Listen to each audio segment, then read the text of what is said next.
On April 11, 2022, a swarm of earthquakes began underneath the prominent Fuji-like Mount Edgecumbe stratovolcano in far eastern Alaska. Although the largest of these earthquakes, which occurred before the swarm ended, was a mere magnitude 2.8, these quakes were not tectonic in origin. Rather, they occurred due to a new intrusion of magma underneath the Mount Edgecumbe volcanic complex. It is now nearly 11 months later, and this magmatic intrusion is still ongoing. We now know several facts such as the depth the magma is pooling at, how much magma is present, and where on the volcano would be the most likely site for an eruption to begin if an eruption did eventually end up occurring. However, in the past 6 months there was an additional development at the often snow-covered and scenic Edgecumbe Volcano. On the eastern section of Kruzof Island, within 3/4 of a mile of the trail which leads to Edgecumbe, a pond was spotted that was suspiciously bubbling and appeared to be emitting a gas of some kind. While this vent might not be new, as it simply might have been unnoticed until now, paraphrasing a sentence from an article by James Brooks at the Alaska Beacon, a local couple discovered a possible new gas vent at Edgecumbe in October 2022. If this vent is new, measuring the amount of gases it is emitting might provide a helpful tool for analyzing the nature of the ongoing magmatic intrusion, as it has not been measured yet. Based on oral histories of indigenous peoples, Edgecumbe has not erupted in at least approximately 800 years.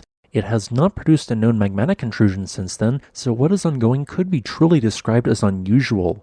The magmatic intrusion had surprisingly been ongoing for 40 months beginning in August of 2018 before it was first detected in April of 2022. This uplift is centered around the summit of Mount Edgecumbe, meaning that if an eruption was to eventually occur, its summit crater represents the most likely spot an eruption would begin at. Since 2018, the ground has been pushed upwards at a maximum rate of 8.7 centimeters or 3.4 inches a year, which is quite significant for a volcano in this area of Alaska.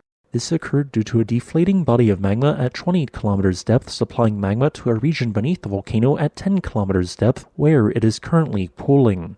Of course, there is a possibility that magma has reached shallower than 10 kilometers depth, but this has not yet been proven, despite the fact that the intrusion is still ongoing. Also, the amount of magma in this intrusion is more than 0.1 cubic kilometers of material, but less than 1 cubic kilometer of material, meaning that during a worst-case scenario, if all of this magma erupted explosively at once, it could create an eruption registering in on the volcanic explosivity index scale as a 4, being perhaps as much as 5 times larger than what Mount Redoubt produced during its 1989 to 1990 eruption.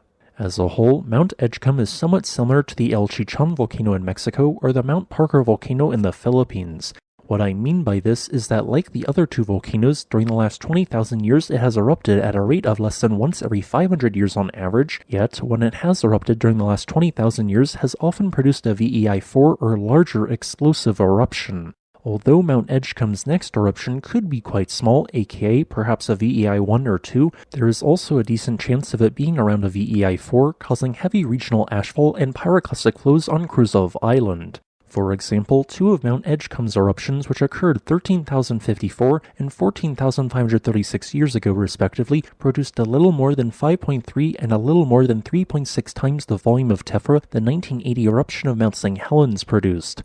With all of this being said, there is some good news for the citizens of Sitka. Not only is the Edgecumbe volcano an island away, but the vast majority of times a magmatic intrusion at a volcano does not end up reaching the surface and producing an eruption. Thus, the volcano is more likely to not erupt than erupt based on its current level of activity, although this could change with new developments. As a result, I have placed Mount Edgecumbe on my opinion-based 0 to 10 volcanic unrest scale to show the intensity of unrest it is experiencing as a 4. Thanks for watching. If you would like to request a specific topic, please leave a comment below. Additionally, I would like to thank this channel's patrons on Patreon and channel members on YouTube.